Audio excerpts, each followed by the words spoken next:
What's going on, party people? If you're new to the channel, my name is Josh, and for better or worse, I'm the one behind No Known Boundaries. Today we're going to be discussing navigation, and I'm going to assume no previous experience whatsoever. Which is to say, this video is going to help you not only find things to do, but find ways to get there and navigate yourself through the backcountry with no experience whatsoever.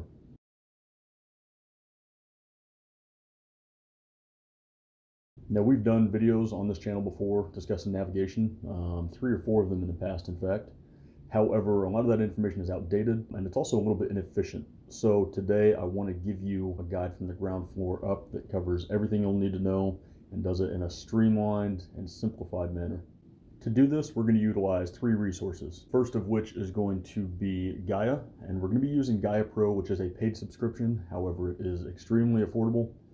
The second of which is going to be Trails Offroad, and the third of which is going to be Outly, or Outside Analytics. The latter of those 2 are free, however you do need to sign up and make an account. Now, you can get away with using Gaia's free version. However, basically the core features that we're going to discuss do require that pro subscription or plus subscription, whatever it's called. Again, it's affordable enough that if you couldn't afford to buy the subscription, you can't afford the gas to get around. So it's kind of it just doesn't make sense not to get it. This video isn't endorsed or promoted by them, but it is something that I do believe is probably the best utility out there. And for what it's worth, these same features are going to be featured in things like Hema Maps, CalTopo. The interfaces, the UI is going to be a little bit different between them, so you can certainly take this information and apply it in different applications for navigation if you like. But we'll be using Gaia today just because it's kind of the gold standard and it's what basically all of us in No Known Boundaries use. So with that all being said, let's get started. So before we even get into the actually navigating around and getting yourself from point A to point B, a big hurdle for a lot of people is even knowing where they can go or where they should go or what things there are to see, how to find them. So if we start at the very beginning, we need to know how to find things to do or find areas to explore. And the easiest way to do this, in my opinion at least, is to find activities you want to do in the middle of your trip and go from there. So hiking, mountain biking, kayaking, fishing, kind of pick your poison, whatever you're most interested in, or all of the above for that matter. Take those and work your way outward. It doesn't need to be a matter of finding a spot and then finding a way to do those things. Instead, choose the things you want to do and then go from there. All right, so let's put this into practice.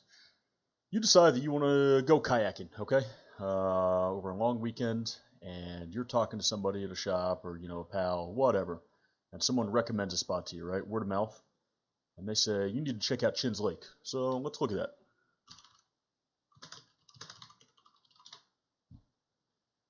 All right, so here we go. We're looking at Chin's Lake.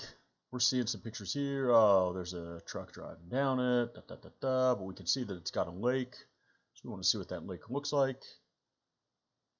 And as fate would have it, actually, the first image result is from Trails Offroad. So we'll take a look at a couple others. We'll see this Jeep here. We see this FJ here, and those are actually all from Trails Offroad. So let's actually take that and jump right in. That'll kind of transition here into the Trails Offroad section of this video. So Trails is a great resource because it provides just about every single piece of information you could possibly want on a trail.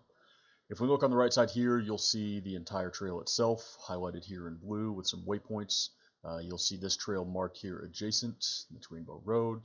You'll see information here on this left side bar that shows the status of the trail as of the last update, difficulty, length, all of that pertinent stuff. And then there's another tab here, Nearby Trails, which you can use actually to aggregate multiple trails in one area that you want to explore. If we look right here, you'll see a GPX download. You can basically download these trails for free. Again, aggregate them as you see fit in any area that you see fit, and that's going to streamline the process of us actually building a route, okay? As we move our way down the page, we're going to see some highlights and some background information on the trail, a general description of it. There's a video preview that you can take advantage of, current weather in the area, route information including why they gave it the rating that they did. So rather than just having an arbitrary, 1, 2, 3, 5, 7, 10 rating that doesn't really tell you anything, they actually explain what the obstacles are, what the conditions are. Again, more involved description. Waypoints are actually marked on Trails Offroad. directions to the trailhead, camping information, and trail reviews. Okay, let's go ahead and say that you downloaded the GPX, which is your navigation file, for Chins Lake from Trails Off-Road. You also utilized the Nearby Trails Resource Center, went ahead and found this Yankee Hill Trail that's nearby. Looking here, you'll see Chins Lake over here on the left. And if we zoom out a bit and go over to the right, we'll see Yankee Hill right here. Now this is a standard view utilizing something called Thunder Forest Outdoors. This is their map layer. Map layers in Gaia are here on the left under this tab. And we can utilize a multitude of them. You'll see a whole bunch of resources here, and you can add more as you see fit, assuming you have the pro license. And utilizing these map layers is going to be crucial because they'll tell you a lot about the terrain and whether or not you can traverse it. So if we look here on Chins, you're going to notice that this trail actually has this kind of little dotted sequence, okay? And on your standard map legend, that's going to denote a 4x4 road, or an unimproved road, okay? So you'll see that for what's called the Jeep Road, and that's basically Chins Trail. You'll also see it over here on Rainbow Road, which goes up to the reservoir. And then they're going to connect back here, and Rainbow Road becomes this solid white line with a solid black border on either side of it. And basically what that tells us is that is an improved road, okay? Leading further out as we get back to the highway and our main access point, you're going to see that all of a sudden it's this solid kind of gold copperish color, and that basically tells us that it's a paved road or a highway of some sort, okay?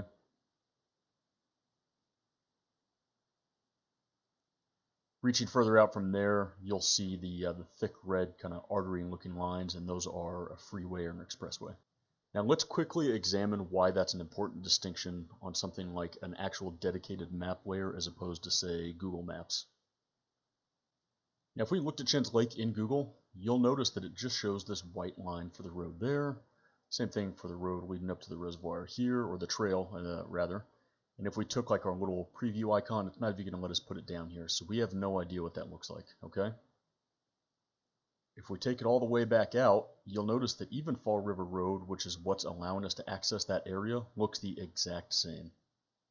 Taking it further up, going through the gulch and going up to Yankee Hill itself, it's all the same theme. And this is very important because Yankee Hill is noted for its giant loose rock hill climb. So the idea that that has the same designation or the same kind of map legend as, say, this paved road over here is a little bit ridiculous. And it's why we really want to make the most use of these map layers and things like Gaia and other resources that we'll visit here shortly with things like Outly. Alright, so back in Gaia, let's go back to the layers and see what else they can do for us. First things first, let's select the MVUM and bring that up. You're just going to drag it up to your visibles, okay? And then let's also use public land. Now we can adjust the opacity on these as we see fit. Now MVUM stands for Motor Vehicle Usage Map, and it is basically the Bible on where you can and can't go in a 4x4 vehicle or four-wheeled vehicle from the Forest Service. If you are on Forest Service controlled land, you need to refer to the MVUM. There are exceptions to this rule, okay? Because, for example, Fall River Reservoir, I believe, is controlled by Clear Creek County itself, so technically this doesn't fall within the National Forest Service's boundaries, or at least their jurisdiction, so they're not going to list it on their MVUM. However, you could drive up here. There's a parking lot that sits up here that you can go to and kind of finish the hike around the reservoir. Now, that being said, there are going to be times as well where you are within the Forest Service's boundaries and you don't see a trail listed on the MVUM. So let's roll over here to Yankee Hill. And for example, we'll notice this little section that's kind of cut through here that's, for all intents and purposes, this is the Forest Service's land. And you can go and camp back here. There's actually some camp rings and sites and stuff. So it's cutting through Forest Service land here, but you'll notice it's not on their MVUM.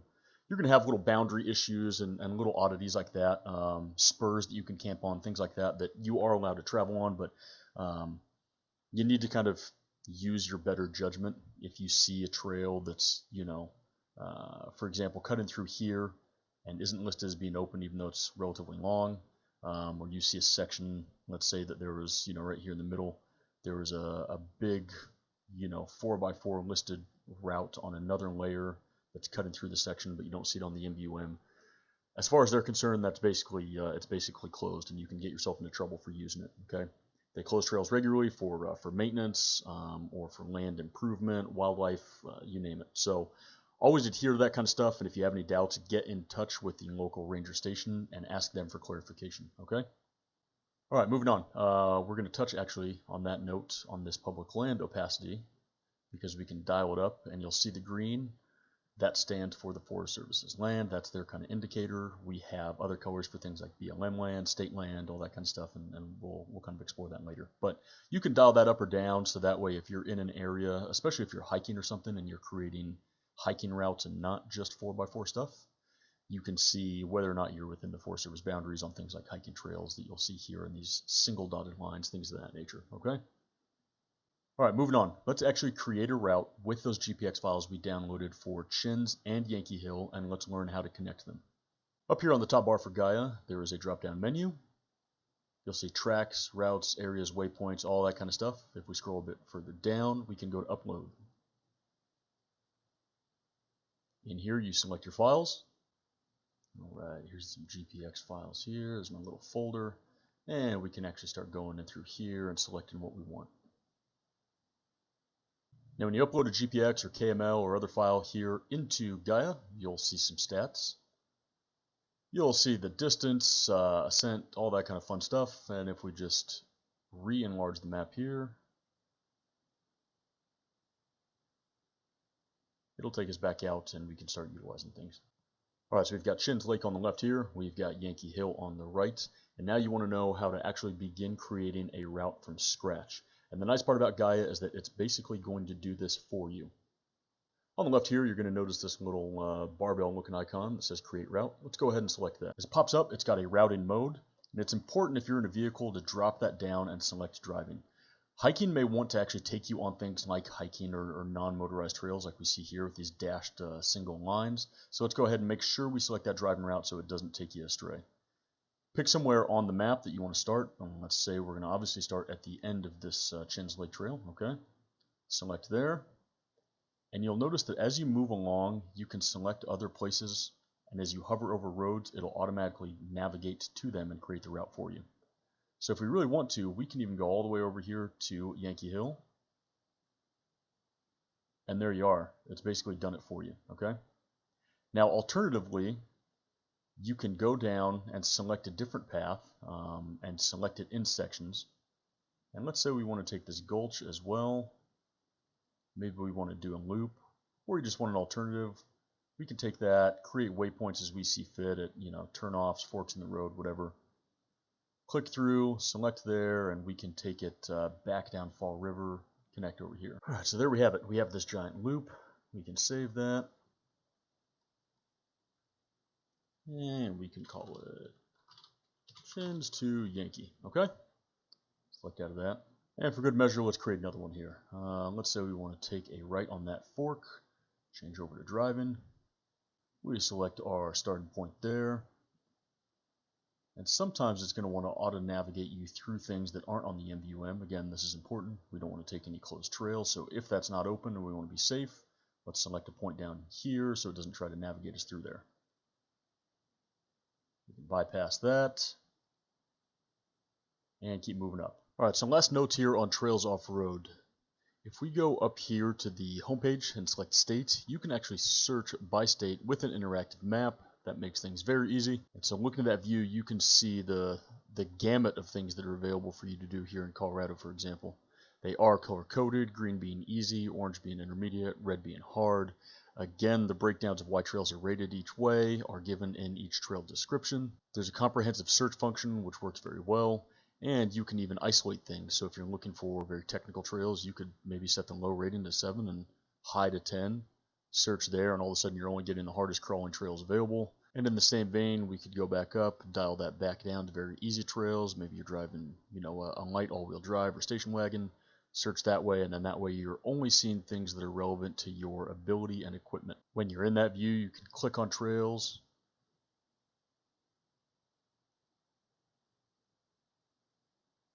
And then open up their individual pages again. All right, so let's look at another example. Let's say that you want to go mountain biking. So you hop on a web page that aggregates different mountain biking trails. You're in Grand Junction, you say you want to see something new, so you start looking out here to the west. You think, okay, what's this? Rabbit Valley Loop? Okay, I can get into that. Back in Gaia, of course, you could upload GPX trails and use that in real time as well for your biking purposes. I'm not going to do that here just so we can keep it a little bit cleaner and don't clutter it up.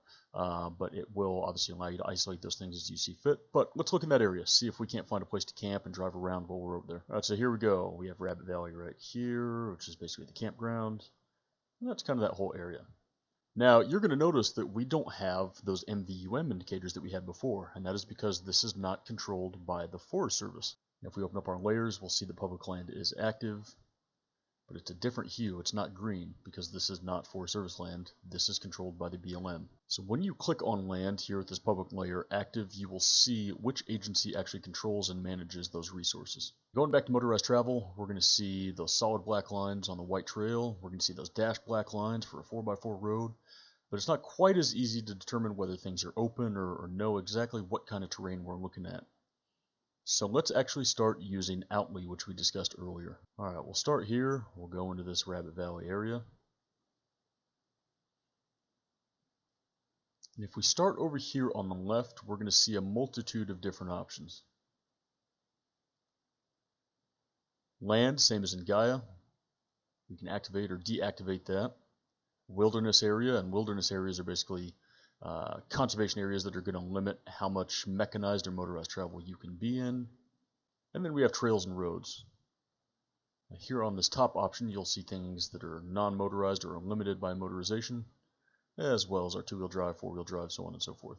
I've got this mountain biking activated, and if I went down here and turned off the four-wheel drive roads, then everything that's highlighted here with these green paths is going to be accessible by bike.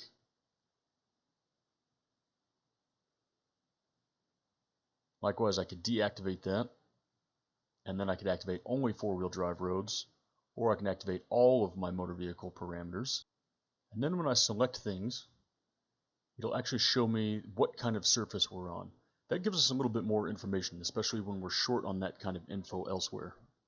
You'll see the management, you'll see the notes for what kind of vehicles are related to the actual trail or road type, the seasons for that area or trail, elevation gain, loss, all that good stuff. So for this reason, Outly is very useful for not only scouting, but confirming your paths that you're making when you're setting routes. In addition, I can select things like dispersed camping spots, which you'll see down here at McDonald Creek, established campgrounds, which you'll see up here at the Rabbit Valley campgrounds. I can select bodies of water for any given recreational activity or sightseeing, contouring and slope angle information. And there's some pretty awesome hunting and wildlife features, so let's take a look at those really quick as well. I can look at borders of units, including analytics, things like how many bulls were harvested, the odds of drawing tags there. I can make selection on season, what I'm after, resident or non-resident, and how many preference points I have, if any. As an additional overlay, I can activate the wildlife information, go to Colorado, we can look at elk, and we can even go by season.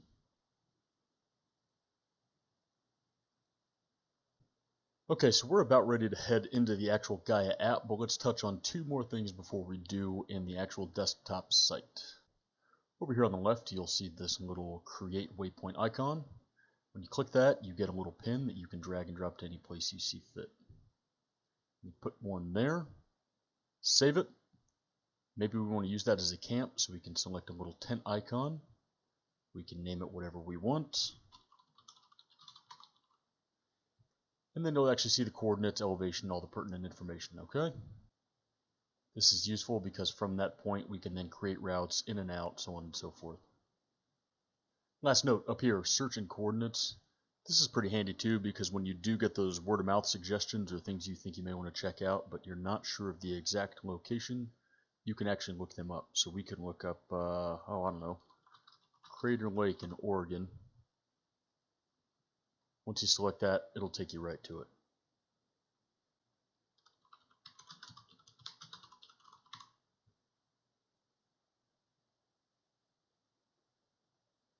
Alright, so we've gone over scouting, routing, finding places to go, things to do, all that fun stuff, right?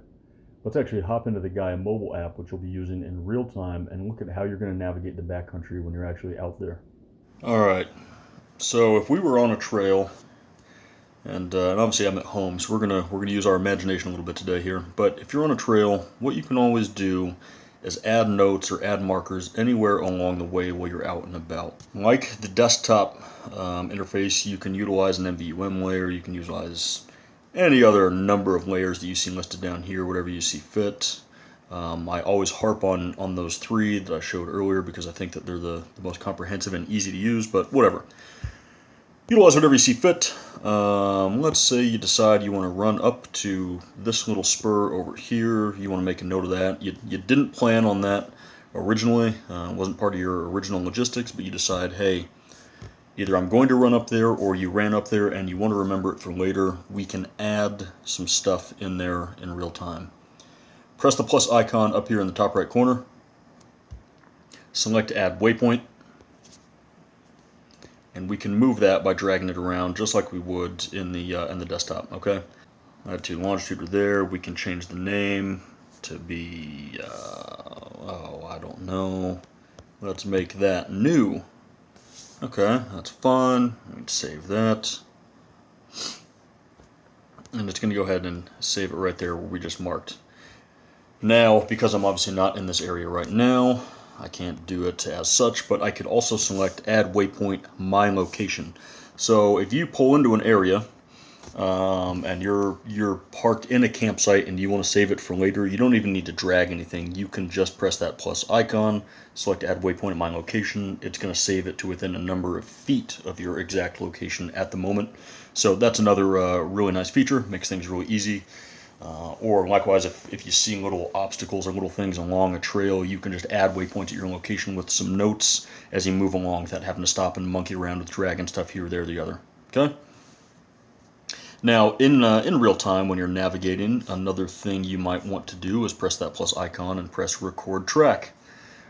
From wherever you start doing so, it's going to start recording your path. So if I was on that new marker area at that campsite, I could press Record Track, drive out of there, back to a junction over here, and I would have a new path that I can actually mark as whatever I see fit, you know, entrance to camp, so on and so forth. And that'll go in the same format. Where it says Grasshopper Road here, it would instead say, you know, entrance to camp, whatever. You're also going to see down here, Download Map. Now, I'm going to talk about this a bit because this is very, very important. Download Map is going to allow you to save an area for offline use. And what that means is that without a cellular or a Wi-Fi connection or anything other than just a GPS signal, which if you're utilizing an appropriate tablet or mobile device that has true GPS, or GLONASS, something to that effect, and not just a GPS, which stands for Assisted GPS, but if we have a true GPS signal, we can actually save all of this information and it'll work even offline. So you press that plus icon, you press Download Map, and then you would select an area, okay? That area can be as big or as small as you see fit. And maybe we just want to save this stuff for HUD, so we'll take it up here. If you press that Save button, you enter in a title,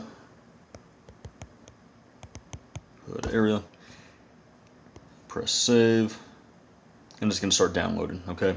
And you can make adjustments to the layer, the level of zoom, if you notice that it'll go to before it starts to fade out, things of that nature. Kind of fine-tune that, but that's going to be very important to do ahead of time when you actually have a good Wi-Fi connection at home or whatever before you head out for your trip. Because if you don't do that, everything is going to look very gray. You're going to have a trail or a path marked, you know, like this Grasshopper Road. And then you're going to get basically no public land information, no topographical information, no trail or road information, because it's not going to be able to communicate if you haven't downloaded it ahead of time. So make sure you are always doing that with plenty of time to spare, okay? So here's an example of what your routes are going to look like if you don't download a map ahead of time and you're in the backcountry. If you don't get a signal, you can zoom in or out, and all you're going to see is empty tiles. So again, really got to reiterate that it is very important to make sure that you have the maps downloaded ahead of time, otherwise you are going to be SOL. Alright, so to the left of both the layers and the plus icon, you're going to see a little target here. This is going to be handy in real time as well, because what that's going to do is center the map directly back on top of you at all times. So whenever you press that, it's going to bring everything right back to where you're at. That basically means that you can go and scout around and look at stuff further down the trail, whatever. Go and look around, see what's coming up. You know, create routes as you see fit, or create markers. And then without having to go back and pull around, you can just press that target icon. It's going to drop right back on top of you and keep it on top of you, because otherwise you would constantly be pushing forward to keep up with wherever you're going, right? So target icon brings back on top of you, and then you can obviously pinch to zoom. That may throw you off a bit, but bring it back to whatever layer of zoom you like and press that again, okay? Whenever you are centered and the target is actually active, you'll see that it's lit up green. If I move away from it, even if I try and kind of recenter it, it's not going to follow me, but I can press that green icon, or that target icon at any time, bring it back to me, keep me moving in real time in the center of the map. To the left of that, you've also got this little fella that's going to bring us full screen. If you want to do that, and expand. And last but certainly not least is that little magnifying glass. You can press that and look things up as you see fit, the same as you would in the browser. So we can even look up, let's look up Yankee Hill again.